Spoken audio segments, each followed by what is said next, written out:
Kasus dugaan suap dan pemerasan yang melibatkan dua pimpinan KPK, Bibit Samatrianto dan Chandra Hamzah, semakin buram. Gelar perkara yang dilakukan tim independen verifikasi fakta dan proses hukum atas kasus Bibit dan Chandra atau lebih dikenal dengan Tim 8 bersama jajaran kepolisian dan kejaksaan Sabtu malam menemukan banyak kejanggalan. Salah seorang anggota Tim 8, Anies Baswedan, mengatakan masih banyak fakta yang belum didukung dengan saksi dan bukti yang cukup. Contohnya pengakuan Ari Muladi yang mengaku tidak pernah memberikan langsung uang kepada Bibit Samad dan Chandra Hamzah. Uang diberikan melalui Yulianto, sosok yang tidak jelas keberadaannya. Dan pertanyaan-pertanyaan disampaikan saya bisa katakan dengan sangat terus terang, tajam, dan bisa dibilang sebagian pertanyaan-pertanyaan itu mungkin belum tuntas jawabannya. Jadi kita merasa bahwa masih banyak hal yang harus dibereskan dalam persoalan ini. Keganjilan fakta hukum yang dijabarkan oleh Kejaksaan Agung dan Kepolisian semakin jelas ketika Tim 8 meminta keterangan dari mantan Ketua KPK Antasari Azhar. Sebab testimoni Antasari Azhar lah yang dipakai bukti permulaan dugaan suap yang melibatkan Bibit dan Chandra. Padahal Antasari mengungkapkan testimoni yang dibuatnya merupakan pengakuan Anggoro Wijoyo saat bertemu dengannya di Singapura. Ketika itu Anggoro, pemilik PT Masaro Radiocom, belum ditetapkan sebagai tersangka dalam proyek sistem komunikasi radio terpadu di Departemen Kehutanan. Fakta-fakta tersebut membuat kasus Bibit dan Chandra bak cerita melodrama saja. Rakyat hanya bisa menunggu akan dibawa kemana kasus Bibit dan Chandra ini. Tim Liputan, Metro TV.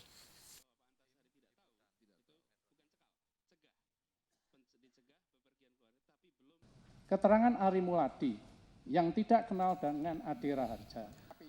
Sosok Mr. X di tubuh KPK akhirnya terungkap. Dalam rapat kerja dengan DPR siang tadi, Jaksa Agung Hendarman Supandji meyakini sosok Mr. X tersebut adalah Ade Raharja, Sekretaris Deputi Penindakan di KPK. Ade, yang juga seorang anggota kepolisian ini, menurut Hendarman adalah sosok yang bertemu dengan Ari Muladi saat Ari menyerahkan sejumlah uang dari Anggoro Wijoyo. Terhadap tudingan ini, Ade Raharja membantah pernah bertemu dan bahkan mengaku tidak mengenal Ari Muladi.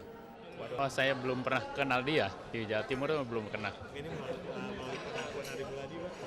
Oh, mungkin dia kenal, tapi saya tidak pernah ketemu sama dia, tidak pernah kenal. Bantahan Ade tersebut bagi Jaksa Agung Hendarman Supandji merupakan sebuah kebohongan. Hendarman yakin telah memiliki bukti bahwa Ari Muladi memang berhubungan langsung dengan Ade Raharja. Alat-alat bukti menunjukkan dia kenal. Katanya Ari Muladi baru sekali ke KPK. Alat bukti menunjukkan dia 6 kali. Ada hubungan telepon antara Ari Muladi dan Ade itu 64 kali. Adanya bukti baru yang diungkapkan pihak kejaksaan tentu membuat semakin terang kemana aliran dana dalam kasus ini mengalir. Masyarakat menunggu aparat hukum yang kini sedang bertugas dapat bekerja lebih profesional agar dapat diketahui siapa mafia hukum yang bermain dalam kasus ini. Tim Liputan Metro TV.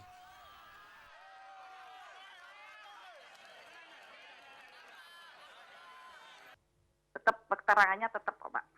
Oh, Iya. tetap aja harus tetap itu. Iya, saya tetap kok. Adanya percakapan antara mantan Wakil Jaksa Agung Abdul Hakim Ritonga dan Ong Yuliana Gunawan yang membuat banyak pihak beranggapan bahwa kasus yang menimpa Bibit dan Chandra adalah rekayasa polisi dan kejaksaan semata. Namun pandangan berbeda diutarakan Jaksa Agung Hendarman Supandji yang menyatakan dua pimpinan KPK nonaktif khususnya Chandra M. Hamzah memang melakukan tindakan kriminal. Ari Muladi kontak dengan oknum KPK. Terjadilah pembicaraan, ya perlu diatensi. Di sini terjadi pemerasan. Jadi rumusannya bukan penyalahgunaan wewenang berdiri sendiri dan pemerasan berdiri sendiri, tetapi ada perbuatan pemerasan dengan sarana penyalahgunaan wewenang. Umpamanya terlibat. Lebih lanjut, Hendarman juga menyatakan saat ini pihaknya tengah meneliti sejumlah alat bukti dan akan memutuskan nanti malam apakah bukti yang ada sudah kuat untuk menyeret pimpinan KPK nonaktif tersebut ke pengadilan.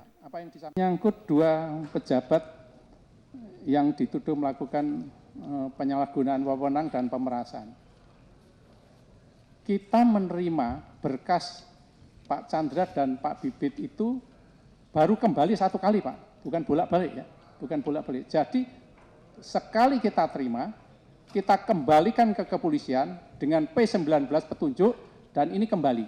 Publik kini tentunya tengah menunggu seperti apa kesimpulan yang akan dikeluarkan pihak kejaksaan nanti malam. Publik juga berharap agar kejaksaan kali ini dapat bersikap profesional agar cap sebagai sarang mafia hukum tidak terus melekat di pundak Kejaksaan Agung. Tim Liputan Metro TV. Pendalaman pimpinan. Sentilan publik yang terluka akibat pelacuran hukum oleh pejabat negara akhirnya membangunkan anggota Komisi 3 DPR yang sebelumnya terbuai dalam paparan Kapolri seputar kasus rekayasa kriminalisasi KPK. Apa yang terjadi? Meski belum senada, para wakil rakyat yang membidangi masalah penegakan hukum itu sudah menunjukkan taringnya di hadapan permainan pasal dan prosedural para aparat penegak hukum. Perubahan sikap itu tampak dalam pertanyaan kritis dan berbobot anggota Komisi 3 DPR dalam mengklarifikasi kasus kriminalisasi KPK yang meresahkan rakyat. Mulai dari masalah makelar kasus di Kejaksaan, rekayasa kasus Bibit dan Chandra serta keterlibatan para pejabat Kejaksaan Agung, hingga rasa keadilan masyarakat yang tercabik-cabik akibat kasus tersebut. Kalau dilihat dari isi transkrip di Mahkamah Konstitusi, maka memang terjadi kriminalisasi. Jadi jangan Bapak lihat dari sudut Bapak aja. Kalau lihat dari sudut Bapak aja ya bisa-bisa aja. Tapi Bapak lihat juga dari sudut masyarakat, dari sudut rakyat. Facebook Pak, lebih dari 1 juta. Itu yang mesti Bapak jawab, bahwa ini tidak benar. Jadi kalau kita hanya dari kita aja Pak, terjadi ketidakobjektifan, terjadi ketidakadilan. Munir bahkan membuka kebobrokan aparat kejaksaan mulai dari jenjang paling rendah hingga ke Kejaksaan Agung. Yang paling klasik dari jaksa adalah biar pengadilan aja yang menentukan. Dia tidak pikir orang sudah menderita. Dia tidak pikir anggota masyarakat sudah teraniaya, sudah masuk penjara, sudah ditahan sekian lama. Begitu putusan pengadilan, dia bebas. Kenapa? Banyak kasus yang hanya diada-adakan aja. Kenapa? Bapak Jaksa Agung paling tidak Kejaksaan Negeri harus sekian kasus. Kejaksaan Tinggi harus sekian kasus. Ditambah lagi sekarang ada numerasi. Kalau ada kasus kita tambah bonus. Ini apa Pak? Bapak menyuruh rakyat bertambah menderita dengan ini. Jadi saya mohon Pak, kalaupun itu Bapak mau lakukan, ada reward and punishment. Namun Jaksa Agung Hendarman Supanji tetap bersikuku bahwa tidak ada rekayasa apapun dalam kasus Bibit Samatrianto dan Chandra Hamzah. Hendarman juga membantah tuduhan keterlibatan bawahannya dalam merekayasa kasus tersebut. Jadi pembicaraan Pak Wisnu dengan Pak Anggodo itu adalah setelah berubahnya Ari Muladi. Ya, setelah ada perubahan itu. Jadi tidak ada kaitannya dengan rekayasa sejak saatnya penyidik menentukan terlibatnya ketersangkaan itu. Adanya suatu perubahan dari Ari Muladi itu. Nah, kalau Pak Ritonga disebut-sebut bahwa nanti perkara Ali Muladi karena akan masuk ke pasal 372 dan 378 penipuan dan penggelapan, ini bagaimana? Wah Mas, pasti nanti kan ketemu Pak Ritonga kan baik, nanti balik lagi pasti akan dilengkapi. Begitu ini pembicaraan itu. Apapun perdebatan hukum di antara para pakar maupun DPR, rakyat hanya berharap agar Komisi Pemberantasan Korupsi tidak dikebiri. Karena korupsi telah menjadi penyakit kronis yang telah menyengsarakan jutaan rakyat. Kehadiran KPK dinilai lebih mewakili rakyat dalam memulihkan Indonesia menjadi lebih sehat, waras, dan elegan. Tim Liputan Metro TV. Setelah sebelumnya sidang ditunda akibat Daniel Deng Sabon tidak mau memberikan keterangan, hari ini Daniel kembali nyaris tidak mau bersaksi di hadapan majelis hakim. Pelaku penembakan Nasruddin Zulkarnain itu mengaku mendapatkan ancaman akan dibunuh jika ia memberikan kesaksian di persidangan. Kenapa? Saudara pernah diperiksa polisi? Saya takut. Kalau saya memberi keterangan, saya takut dibunuh. Siapa yang membunuh Siapa yang akan membunuh saudara itu siapa? Kalau disebutkan sudah jelas ini digelar oleh saya takut berusaha kasih tahu saya takut. Namun setelah Ketua Majelis Hakim M. Asnun meyakinkan bahwa ia dilindungi hukum, Daniel akhirnya mau bersaksi. Daniel mengaku telah membunuh Nasruddin dengan cara menembaknya. Ia mau melakukan pembunuhan itu karena terdakwa lainnya Henrikus Kiawalen meyakinkan bahwa pembunuhan itu merupakan tugas negara. Usai membunuh, Daniel mendapatkan imbalan sebesar 10 juta rupiah.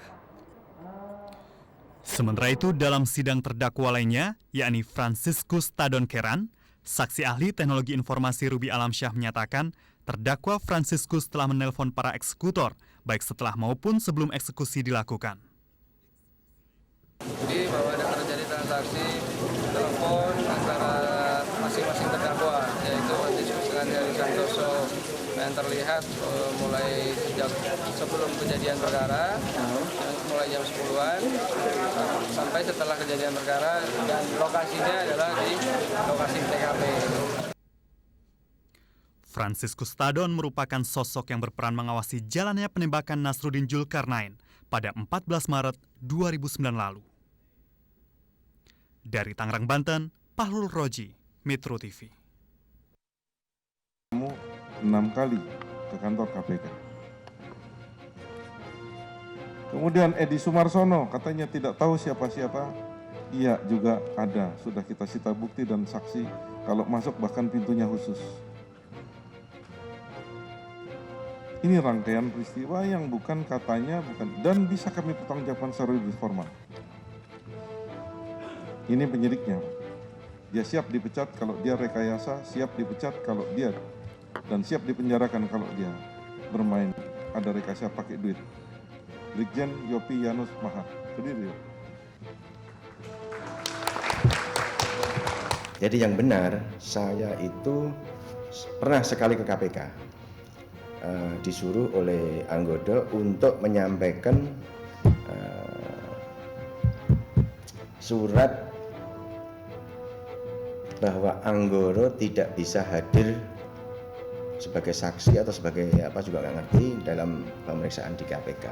Saya antar surat sendiri, surat Anggoro itu sendiri saya ngantar.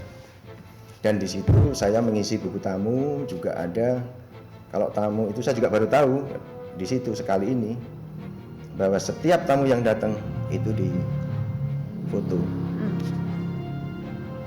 Jadi memang betul ada bukti Pak Ari ke sana karena memang betul Pak Ari pernah datang. Betul. Tapi sekali. Sekali. Keterangan Ari Muladi yang tidak kenal dengan Ade Raharja. Alat-alat bukti menunjukkan dia kenal. Katanya Ari Muladi baru sekali ke KPK. Alat bukti menunjukkan dia 6 kali. Ada hubungan telepon antara Ari Muladi dan Ade itu 64 kali. Ini alat bukti seperti itu. Kalau dia mengatakan kenal.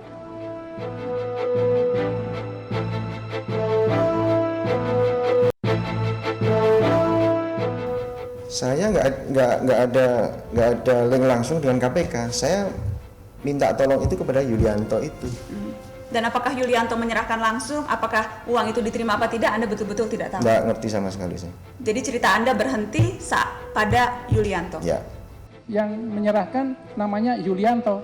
Mengapa diserahkan Yulianto? Mengapa kok dia tidak sendiri menyerahkan? Wong dia kenal dengan Yulianto itu 10 tahun kenalnya di mana? Di dalam pembicaraan anggota hanya dengan Ari Muladi. Mengapa kemudian muncul Yulianto? Ini kan perlu juga dirumuskan bersama. Apakah benar ada Yulianto itu? Ada pengakuan yang kedua. Ini tentunya harus dirumuskan bersama. Apakah perbuatan itu ada atau tidak? Kalau pembuktian secara kuat terbukti, kalau mutlak memang belum terbukti. Bahwa tidak menarik yang berkaitan dengan pernyataan atau keterangan dalam BAP pertama pada waktu saksi. Hanya setelah dia melarikan diri, kemudian tertangkap, dia hanya merubah, munculkan peran orang lain. Dia tidak langsung ke pejabat KPK itu, tetapi kepada namanya Yulianto yang dia sama sekali tidak bisa menunjukkan rupanya saja tidak bisa. Tidak benar, tidak betul itu. Jadi yang saya lakukan itu saya sudah mencabut berita acara yang pertama. Dan saya di dalam berita acara itu, di dalam pemeriksaan selanjutnya sudah saya sebutkan bahwa saya tidak langsung ketemu dengan para pimpinan KPK. Saya melalui orang yang namanya Yulianto. Jadi itu sudah saya sebutkan berkali-kali di dalam pemeriksaan. Walaupun kemudian Kapolri bilang itu tidak pernah dicabut dan Yulianto itu tidak jelas orangnya. Yulianto saya sudah sebutkan ciri-ciri dari Yulianto. Saya juga berusaha mencari, tapi setelah saya penangguhan ini kan saya tidak ada kesempatan untuk mencari karena saya tidak boleh keluar kota.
Saya antar suara sendiri, suara anggota itu sendiri saya antar.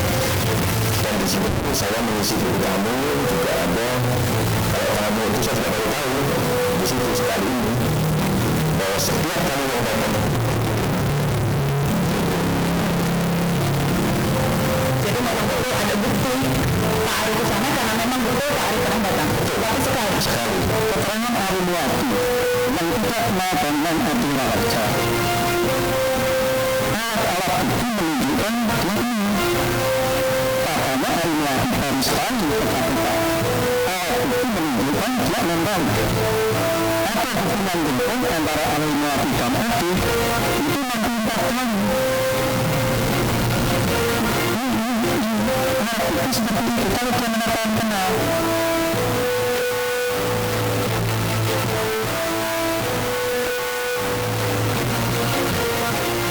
Saya tidak pernah ketemu Ari Muladi, tidak pernah berkomunikasi Ari Muladi. Katanya pengakuan Ari ketemu di Bellagio Kuningan pada festival itu benar atau tidak, Pak? Tidak benar. Tidak benar, Pak? Ya. Di Jawa Timur, Pak, katanya teman di Jawa Timur dalam konteks apa tuh, Pak? Saya tidak pernah ketemu dia di Jawa Timur. Iya. Pak, yang bisa disampaikan Pak mengenai kasus yang diduga Pak melibatkan Bapak seperti yang dibicarakan difitnah Bapak ya.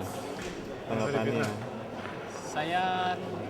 Saya katakan tadi saya tidak pernah komunikasi dengan Ari, baik langsung maupun tidak langsung, baik melalui komunikasi apapun, tidak pernah. Sama sekali Pak ya? Sama sekali tidak pernah.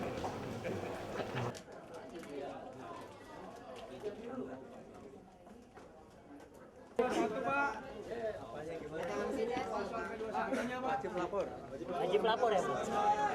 Kemungkinan soal SP3 gimana Pak? Hari ini Jaksa Agung sudah mengumumkan berkas Bapak sudah P21. Komentarnya apa? Ya, silakan. Ada panggil-memanggil ya. Saya juga dengarnya dari surat kabar aja.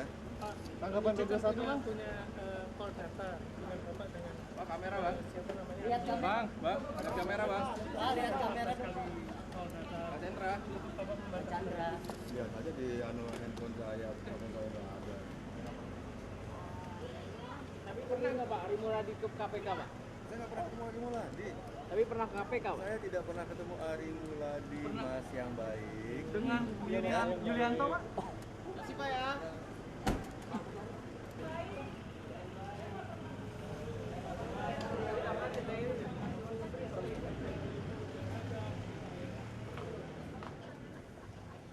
Jadi saya hanya Kita akan mencoba melengkapi semua pemeriksaan. Saya belum mau bilang itu tapi saya hanya mau melihat begini. Nanti masyarakat bisa menilai sendiri. Ada nggak fakta memang, ya, keterlibatan KPK di dalam menerima uang itu? Kalau nggak ada, apa artinya? Kan tidak ada kaitannya sama KPK. Nah, kalau mau bilang itu rekayasa, dibuat-buat, mengada-ada, terserah kalian bahasanya. Ya, faktanya yang saya mau lihat dulu kan. Jadi kita jernih, kita bekerja secara open minded ya, mencari fakta dulu. Ini namanya metode induktif, bukan deduktif, induktif. Lihat faktanya. Jadi fakta kita ada tanda-tanda bahwa Kapolri atau Jaksa Agung juga terlibat atau tidak, Pak? Nah begini, saya tidak mau katakan mereka terlibat, tapi paling tidak mereka kok biarkan anak buahnya bekerja begini. Menurut saya cara bekerjanya tidak profesional ini, polisi maupun jaksa ini.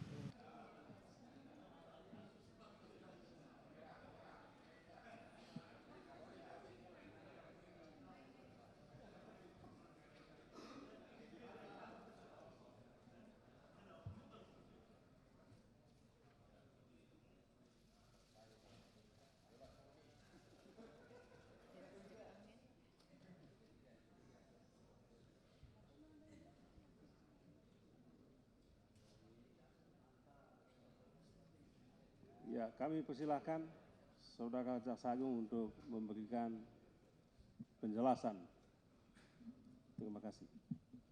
Terima kasih. Silakan. Saya minta nanti Pak Jaksa Agung untuk menindaklanjuti karena dalam fakta-fakta hukum dan saksi ahli Profesor Dr. Andi Hamzah sudah memberikan kesaksiannya. Dan sudah ada berdasarkan KUHP, berdasarkan undang-undang yang ada. Saya minta Pak Jaksa Agung untuk mengklirkan ini. Dan yang paling penting, tolong Pak segera lakukan gelar perkara dipimpin oleh Bapak. Mudah-mudahan Bapak siap untuk segera melakukan gelar perkara setelah rapat pada hari Banten. Kasus yang menimpa saya. Permohonan ekspos gelar perkara pada tanggal 23 Juni 2009, tapi tidak digubris. Karena Markus terlalu kuat, Pak.